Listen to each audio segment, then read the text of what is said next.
po jako akawuwo unless gasigenda kubeera munaenda mwendi. Empaka zino ez'okuzimbya emifumbi ezimanyiddwa nga bodybuilding ez'omulundi gwa 2029 zigenda kubeera ku Sibyangu Standard Hotel Nateete ku lunaku olw'omukaaga luno nga 3 era nga abavuganya batandise dda okuwera nga bwe bagenda okuvuganya mu buzito obw'enjawulo nga ssaabawandiisi w'ekibiina ekiddukanya omuzannyo guno Nkooyoyo bw'atutegeezezza. Etambula bulungi era ng'olunaku lwaleero tuzze okubabuulira nti mwenna mujjenge ennaku z'omwezi 3 olujja kuba lwa mukaaga luno mu kifo kino ekya Sibyangu Standard Hotel wano Nateete, mubeerewo ng'abajulizi nga tufuna Mr. Uganda.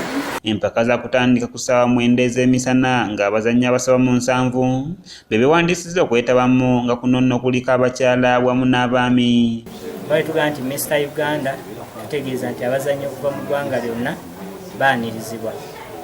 Mu kaseera kano abazannyi bakunukiza mu 7 bamaze okulaga nti bajja kubeerawo ku lunaku olwo. Omwami eyawangula ku mulundi oguwedde Isaac Mubiikirwa akomawo okuvuganya ku ngula eno era ng'anoonya okugyeddiza omulundi ogwokusatu ogw'omuddiringanwa wabula nga n'abagenda okumuvuganya bawera obutamukkiriza. Yakawangula mirundi egi naye eno season tuli bakambwe Abenza Hassan ndi mukambwe nnyo ajjudde amasavu mwerere ne 6 pack atacyaziweza kanize Yakubu bin Hassan 10 packs atole ekyo Mubiikirwa ne 6 pack atacyaziweza taina kifo this time ajavuganye netagenda kuwangula. Abakyala newankubadde nga babadde baludde okulabikako mu nsiike bakomawo n'emibiri emipya nga bakadde bonna batambulamu nga ndabamu bafuluma eggwanga.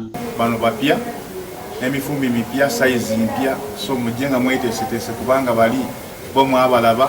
Abamu ku bagenda okuvuganya bawera obutasamuka era bakola butaweera nga beetegekera olw'omukaaga luno. Naye njagala kutegeeza Bannayuganda bonna eno season Yakubu bin Hassan ndi 110% ready. Era abanyankole batahi banje nimbeeta muyo muzana muyo mulemba soko kutambula era kati umubiri gwona kati nagukola bo bagenda kukigwako ndowooza mulaba sinnanyiga naye ngenda nyiga mulako obusembayo. Salin Nasifu yakusakidde eggulire lino okulwa ABS Television. I'm so bad bro. I'm a bad news. I'm terrible my brother. I'm fired. Yeah man.